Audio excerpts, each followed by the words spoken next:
Olá, daremos início à apresentação do seminário sobre anticorpos monoclonais da Faculdade de Medicina da Universidade Estadual de Roraima, disciplina que é ministrada pelo professor Igor Nasser, e os alunos são Aristides, sou eu, Anderson e Augusto. Bom, dando início à nossa apresentação, vamos definir anticorpos monoclonais. São ferramentas do sistema imune feitas em laboratório. São cópias idênticas de um único anticorpo, obtidas a partir de clones de linfócitos B. Eles reconhecem com alta precisão, como uma espécie de chave, a superfície de células tumorais e, dessa forma, conseguem um tratamento mais dirigido, alcançam um alvo de uma forma específica, poupando o tecido que ainda é saudável. Esse é um dos principais problemas das terapias antineoplásicas que possuímos atualmente. Dando seguimento. Através de 4 mecanismos fundamentais, eles ajudam a combater o câncer. Bloqueio de sinais vitais do tumor, marcam a célula do câncer para destruição pelo próprio sistema imune, entregam cargas, que são drogas e radiação, diretamente nas células tumorais alvo, e, por fim, soltam os freios do sistema imune, fazendo com que o próprio sistema imune do indivíduo passe a combater com mais eficácia o câncer que ali foi estabelecido. Bom, vamos explicar primeiro o bloqueio dos sinais vitais do tumor. Os anticorpos, eles se ligam a moléculas que estimulam o crescimento do câncer. Moléculas como os fatores de crescimento endotelial, fator de crescimento de fibroblastos, eles se ligam nas membranas das células cancerígenas e disparam sinalizações intracelulares que têm como resultado final proporcionar a multiplicação da célula tumoral. Então, dessa maneira, eles fecham a torneira dos sinais que mandam a célula tumoral crescer e se dividir. Como resultado, o tumor perde força e fica mais sensível aos tratamentos já conhecidos, como quimioterapia e a radioterapia. Temos também essa marcação da célula para destruição pelo próprio sistema imune. Então, o anticorpo monoclonal, ele proporciona uma evidenciação. Ele consegue deixar a célula tumoral mais evidente para que o próprio sistema imune do indivíduo realize o seu ataque contra essa célula que está doente. Então, o sistema imune do indivíduo passa a reconhecer a célula tumoral com mais facilidade, como sendo algo não próprio, algo invasor, e então passa a combater com mais eficácia essa célula tumoral. Então, através da ponta do anticorpo, que a gente chama de fragmento cristalizado, ele consegue ativar células de defesa como natural killers e macrófagos. Também ativa o sistema de complemento e, através de citotoxicidade mediadas por complemento, mediadas por células natural killer e macrófago, isso proporciona uma força maior para a destruição dessas células tumorais, que se ligam no fragmento cristalizado ao fragmento da zona variável das células dos anticorpos.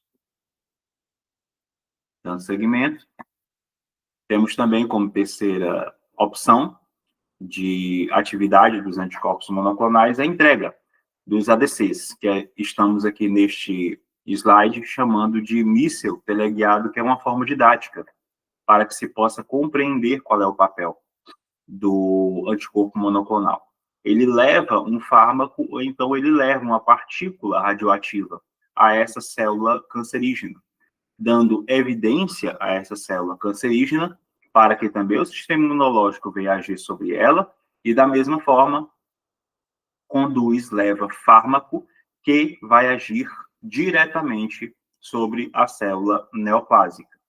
E aqui nós destacamos o conceito de DAR e de linkers, que são importantes para uma maior segurança do paciente, com relação à potência, distribuição e equilíbrio na quantidade de fármaco e equilíbrio na quantidade de células que são detectáveis, permitindo com que os tecidos que são viáveis permaneçam fora do efeito do alvo. Bom, e por fim nós temos o destravamento, vamos colocar dessa forma, dos checkpoints imunológicos, que eles não atacam o tumor diretamente, mas ativam células T que estão próximas aos tumores, sejam células T teciduais ou células T existentes nos linfonodos. Então, ao liberar os freios, as células T voltam a identificar e combater esse tumor com mais vigor. Os checkpoints que são alvos são o PD1, o PDL1 e o CTLA4. Bom, por fim, a engenharia que realiza esse tipo de atividade, ela trabalha com imunoglobulinas do tipo IgG, subclasses IgG1, que estimulam melhor células imunes. A IgG4 ela quase não ativa, não tem esse tipo de efeito. O anti-PD1 costuma ser uma IgG4, que serve para não eliminar linfócitos T, que ainda são necessários ao indivíduo, e precisamos mantê-los ativos. A fucosilação, que é uma retirada de um fragmento de açúcar do fragmento cristalizado, ela aumenta a ligação dos fragmentos das zonas variáveis de células de defesa, como os natural killer CD16, aumentando, assim, a predisposição dessas células pelo reconhecimento das células tumorais. Então, ela também faz isso. Ela retira esse açúcar nesse processo que nós chamamos de afucosilação. Dessa forma, deixa essa célula também mais evidente. Bom, por fim, nós temos alterações que são realizadas no nível genético, com mutações em segmentos genéticos IT, YTE ou LS, que podem ampliar o reconhecimento do anticorpo, promovendo uma espécie de reciclagem. Então, após ser utilizado no anticorpo, ele pode partir para outros alvos, apenas sendo reconstituída a sua configuração original. Isso através também de engenharia genética. As questões bioespecíficas ligam-se nos linfócitos T CD3 e no antígeno tumoral, aproximando as células independentemente da ação de um complexo de histocompatibilidade. Da mesma forma, os ADCs, soma-se a isso o bloqueio da entrega da droga, a escolha do isótipo, e com isso conseguimos mais eficácia e mais segurança para o indivíduo. Isso funciona para o paciente nesse sentido, na especificidade, nos múltiplos caminhos e no tratamento mais racional. Na especificidade, eles vão aonde precisam ir, poupam o tecido saudável. E fazem isso de múltiplas formas, através de múltiplos caminhos. Bloqueiam sinais, etiquetam para ataque, levam remédios aos alvos e, por fim, um tratamento mais racional é proporcionado ao paciente, que pode combinar também radioterapia com cirurgia e um controle mais eficaz da doença. Bom, nós concluímos aqui a parte, vamos agora passar para o próximo colega que vai dar continuidade a esse seminário. No contexto dos anticorpos monoclonais. O colega já explicou, ele fez uma introdução ao conceito, né, de anticorpos monoclonais, e aqui eu vou trazer só o que eu acredito ser útil para a minha parte. Professor, é o seguinte, como foi bem explicado, os anticorpos monoclonais eles representam uma das maiores evoluções, né, da terapêutica moderna na medicina, no âmbito da oncologia. E a questão toda é sobre a parte laboratorial, né? A gente sabe que eles são produzidos em laboratório a partir de um único clone de linfócito B e que eles possuem especificidade elevada por conta de um antígeno-alvo, e a partir disso ele vai neutralizar moléculas, bloquear receptores ou então induzir a destruição de alguma célula que o corpo o terapeuta identifique como anômala, né? Bom, a gente vai partir em cima dessa precisão, porque uma vez que ele é tão preciso, a gente consegue utilizar isso em doenças autoimunes, inflamatórias e posteriormente, no que é do nosso interesse, no tratamento oncológico, né, que é tão importante essa questão da seletividade. Bom, vamos dar continuidade aqui e a gente vai falar sobre a necessidade de indicadores e biomarcadores preditivos. Nem todo paciente responde de forma semelhante aos anticorpos monoclonais, ou seja, diferenças genéticas, moleculares e microambientais vão influenciar fortemente a resposta ao tratamento. Ou seja, a partir disso surgem os biomarcadores preditivos. A gente vai ter agora parâmetros biológicos que vão permitir com que a gente antecipe se um paciente ele vai ter maior ou menor probabilidade de se beneficiar da terapia. Dessa forma, a identificação desses marcadores não serve só para otimizar o tratamento e reduzir custo, mas ela também serve para evitar, isso trata-se de uma questão, eu diria até ética, evitar a toxicidade desnecessária. Então aí a gente distingue o biomarcador preditivo, né, que é aquele que orienta a resposta à droga, ou seja, ele vai indicar o curso natural da doença, do biomarcador de prognóstico, né? Que é aquele que vai indicar apenas a evolução natural da doença. Então, a partir disso, a terapêutica vai ter um prato cheio de estudos. E aqui a gente vai para os tipos de marcadores preditivos, né? A gente vai ter 4 tipos, professor. A gente vai ter os marcadores moleculares, celulares e teciduais, os solúveis e os funcionais. Vamos começar aqui pelos moleculares. Dos moleculares, eles vão atuar como uma busca por mutações em genes-alvo ou pela expressão de proteínas específicas. E aí a gente pode citar os EGFR, o HER2 e o PDL1. Bom, esses marcadores eles vão indicar a presença de uma via de sinalização que deve ser afetada por um anticorpo. Então, provavelmente é uma via que ela está comprometida, ela não deveria existir. Então, o fármaco ele vai lá e age nesse tipo de via. A gente vai ter, posteriormente, os marcadores celulares e teciduais. Aqui, mestre, como a densidade dos linfócitos infiltrantes ou o fenótipo do microambiente tumoral vai acabar refletindo o grau de imunogenicidade do tecido, a gente pode utilizar esses marcadores para saber exatamente isso. Bom, a partir disso, ou melhor, posteriormente, a gente vai ter os marcadores solúveis. E aí a gente vai tratar de fragmento de DNA tumoral circulante ou citocinas séricas, né? Vão acabar permitindo que a gente tenha um monitoramento que não seja nada invasivo. E, por último, a gente tem os marcadores de cunho funcional. Professor, esses marcadores funcionais eles vão atuar avaliando de que maneira ocorre a ativação de vias intracelulares, de modo que ajuda, né, de certa forma, a entender, a mostrar ao médico a compreensão da sensibilidade biológica ao tratamento. Então, ele vai ser muito interessante em ensaios ex vivo. Bom, eu vou dar aqui alguns exemplos da biologia de precisão. A gente vai ter o trastuzumab, o cetuximab, o pembrolizumab e o bevacizumab. Professor, aqui não tem muito mistério. A gente vai tratar de biomarcador de supressão de genes, de mutações, de alta expressão de uma proteína ou pela ausência de um biomarcador validado, mas pela correlação com a angiogênese tumoral. E aí a gente vai ter áreas específicas que vão dar o contexto da oncologia de precisão. Porque se a gente for tratar disso, o trastuzumab, é complexo o nome, ele só é eficaz em tumores que superexpressam o HER2, e aí eles vão ser identificados pela imunohistoquímica, que também se chama de FISH, né? O cetuximab, ele vai ser utilizado muito comum, aqui eu não quero só me especificar na ausência de mutações, mas ele também vai ser muito utilizado no câncer coloretal. E aí sim a gente vai entender a ausência de mutações naqueles genes, porque são essas mutações que tornam o bloqueio do EGFR ineficaz.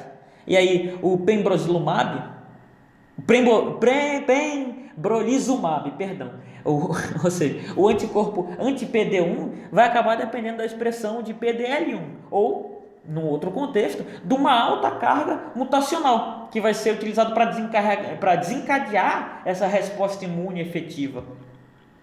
Então, aqui eu deixei esse slide em branco porque aqui vai se tornar mais um papo que não é tão acadêmico em si. Vamos falar das perspectivas futuras.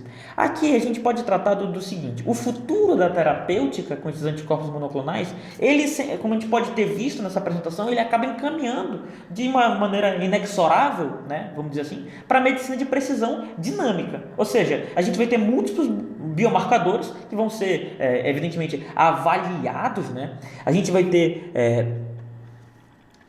como é que eu posso dizer? Eles vão ser avaliados exatamente, simultaneamente.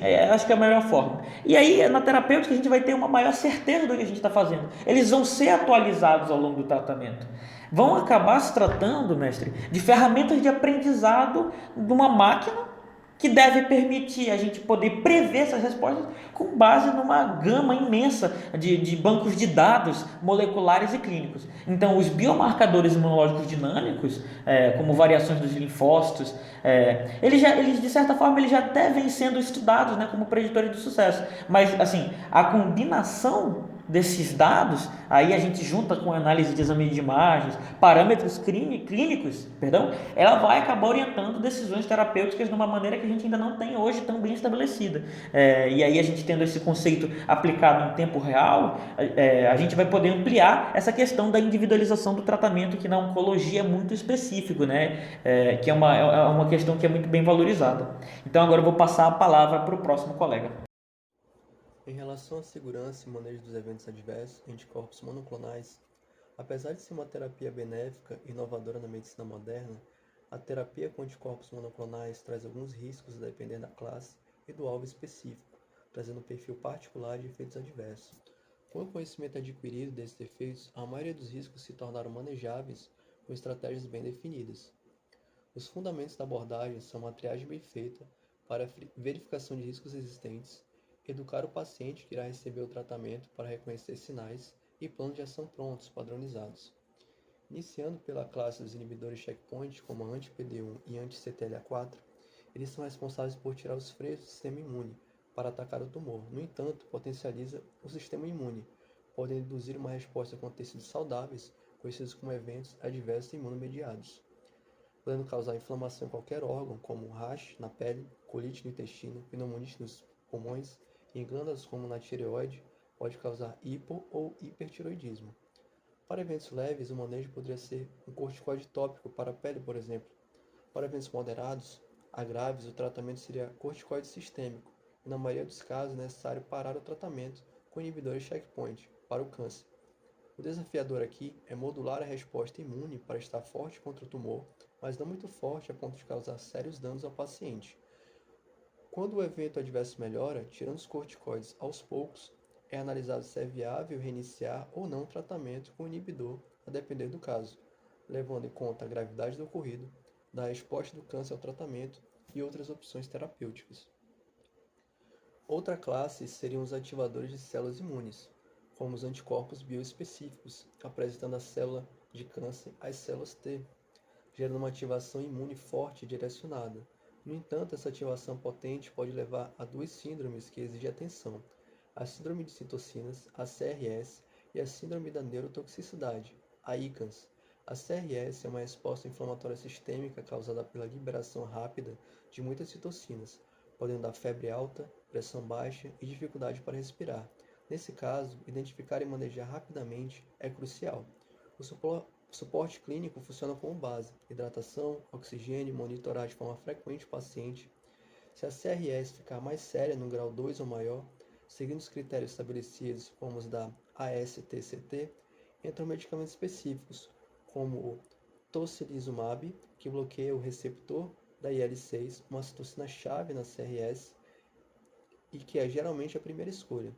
E corticoides também são utilizados para controlar a inflamação em casos mais graves ou que não respondam bem a tocilizumab. Já na neurotoxicidade, a ICANS pode variar desde quadros sutis, como dificuldade de escrever e achar palavras, uma confusão mental, até quadros graves, como convulsões, edemas no cérebro. Um exemplo conhecido é com o uso de blinatumomab e um bioespecífico CD19X-CD3, usado para leucemias. Para diminuir o risco, muitas vezes é usada uma titulação de dose, começando com doses baixas e vai aumentando para o sistema ir se adaptando, e precisa de uma vigilância neurológica rigorosa. Indo para a classe dos agentes anti-angiogênicos, em que o bevacizumab é um exemplo, são responsáveis por inibir o VEGF, fator-chave para formar novos vasos na angiogênese, necessário para tumores crescerem e se espalhar. Inibindo o VEGF, dificulta-se a vascularização. O efeito adverso mais comum seria a hipertensão arterial, pois o VEGF tem papel de manter o tônus vascular normal. Bloqueando, faz a pressão subir. Outro efeito seria a proteinúria, perda da proteína na urina, indicativo de dano nos vasos dos rins. Além disso, outros riscos, embora menos frequentes a serem observados, são sangramentos, desde nariz sangrando a hemorragias sérias, eventos trombóticos, formação de coágulos, tanto arteriais quanto venosos, e perfuração gastrointestinal. Acredita-se que esses efeitos estejam ligados à interferência da integridade e reparo dos vasos. O manejo da hipertensão por anti-VEGF geralmente é independente da dose. Responde bem aos antihipertensivos, comuns como inibidores da ECA e bloqueadores de canais de cálcio. O essencial é monitorar a pressão regularmente, começar o remédio para a pressão quando necessário e ajustar as doses tanto do anti-VEGF quanto do antihipertensivo conforme a resposta. Continuando com os inibidores de fator de crescimento, um clássico aqui é o trastuzumab, um anti-HR2, crucial em certos cânceres de mama e gástrico.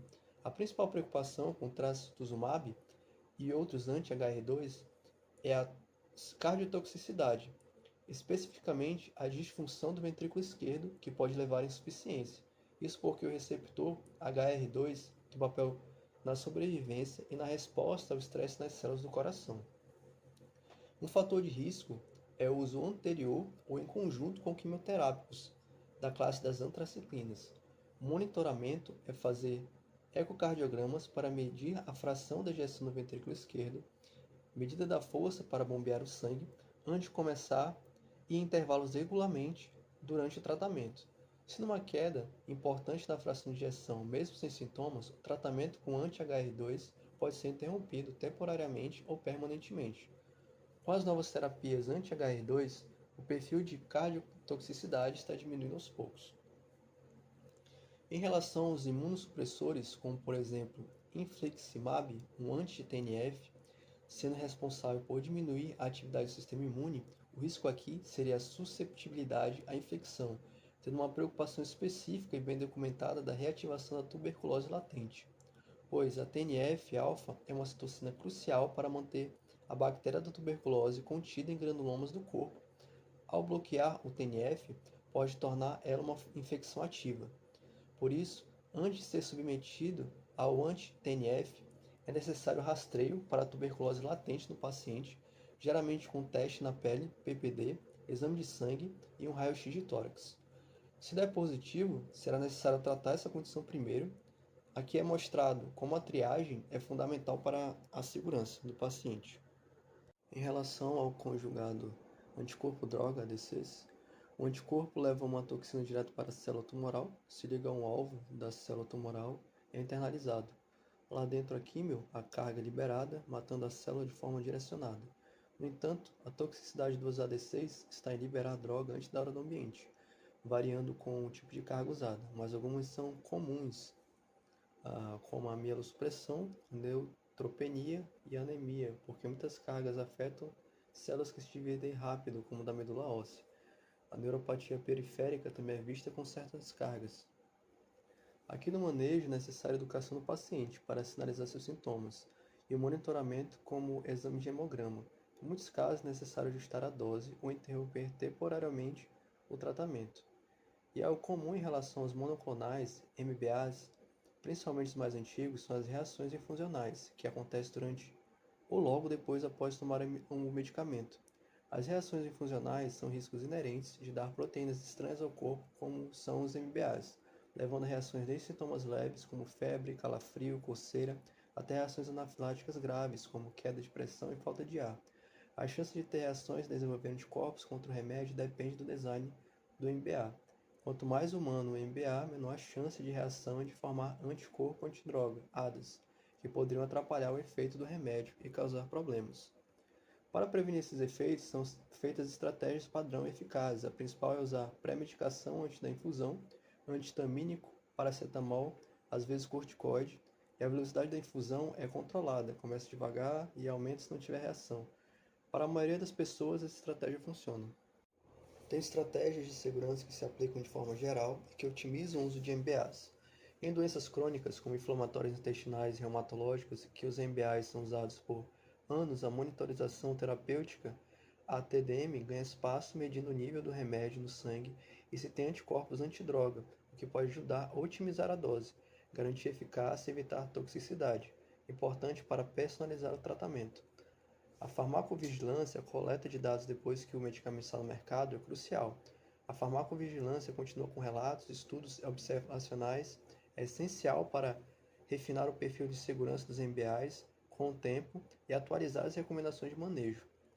O manejo seguro dos MBAs, principalmente na oncologia, exige uma equipe multiprofissional integrada, ter protocolos claros para prevenir, reconhecer e tratar eventos adversos, comunicação entre equipe e paciente, tudo isso apontado por estudos impacta os resultados de maneira positiva. Ou seja, o cenário para esse manejo se traduz em triagem adequada, educação e planos de ação padronizados. Em situações especiais, como gestação e planejamento reprodutivo, a maioria dos MABs utilizados são de classe IgG, e as IgGs atravessam a placenta no segundo, principalmente no terceiro trimestre. É como a mãe passa anticorpos para o feto, o que significa que o bebê pode ser exposto ao MAB da mãe, levando a implicações que podem afetar o desenvolvimento do sistema imune e outros riscos. Por isso, a utilização de MAB na gravidez exige uma discussão cuidadosa de riscos e benefícios, pensando nas necessidades do tratamento para a mãe, a fase da gestação, o tipo de MAB, quanto tempo fica no corpo. O mesmo vale para a amamentação, já que alguns podem passar para o leite.